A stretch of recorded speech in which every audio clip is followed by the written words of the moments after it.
In my career so far, I've had some absurd hot takes that you guys have not agreed with. So I thought to myself, what are my viewers' Mob Psycho hot takes? So I put up this question on my community tab, and today we're going to be going through your guys' Mob Psycho hot takes. Our first hot take coming from Woozy. The UFO/alien arc in season 3 was the weakest arc in the whole series. I have to disagree with that heavily. I think it's more fascinating that one can make you fall in love with each and every character, no matter what role they play in the series. When you look at characters like Tom or Serizawa that hold such minimal roles in the series and people still just love them, they're outstanding characters, it really makes you think that one is really just great, one of a kind. And this arc really proves that by kind of forcing us to like the Telepathy Club, which nobody has a problem with. It was a great arc and I personally loved it. And what's up with you, Woozy? You don't like looking at Mob being happy? If you see Woozy in the comment sections, ratio him. Steven says Ritsu is overrated, and I think quite the opposite. Ritsu is very underrated. In terms of how far a character could fall and how far a character could grow, he is on top of that chain. Ritsu's character development is insane. He went from someone who had PTSD from getting hurt by Mob and resenting that side of Mob to someone who actually took him in and loved that side of Mob and actually fought him with 100%. I think going from no Esper powers to actually reaching 100% is a bigger feat than people like to give him, because in the Mob Psycho world, Ritsu has had his powers for like 3 months. When Ritsu was evil, it really showed what would happen if a regular human got powers. He went crazy with power and tried to abuse it in every way possible. So that to me really shows the humanity in Ritsu and made me like him a lot more. In terms of overrated though, I don't know where you got that. I'm gonna have to give that an L hot take. Mob had a crush on the wrong girl?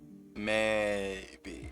Wink wink. They should have respected Dimple's death and not brought him back. Now I've seen people say this a lot, but the only problem I have with this is we don't actually know if Dimple died or not. It was never confirmed. So I had no problem with them bringing Dimple back. It kind of felt like he just like came back because of Mom's immense power. He was able to find his way back home. I didn't care for Mogami that much. No, not to be rude, but that's just a bad take. Mogami was the best character in the whole show. On a serious note, Mogami was one of my favorite characters because it pushed Mob to become a better character. It forced him to evolve. The first half of season 3 felt very weak. Now, I could see why people say this because there wasn't a lot of fighting and it wasn't necessarily what we're used to seeing, but this season was more to grow Mob as a character and show us how he's progressed through the seasons. Even with Mob versing himself, it was a battle of character development, and even whenever he got rejected, that developed his character. Alright, this is one that you guys are gonna absolutely hate. Teru is a useless character. Now, I can't tell you how hard I disagree with this. I disagree with this more than like the world. I disagree with this more than like anything. And I mean anything. We see Teru in this series come up clutch all the time, but the one I want to highlight is whenever he fought Shiz. You're not that special at all.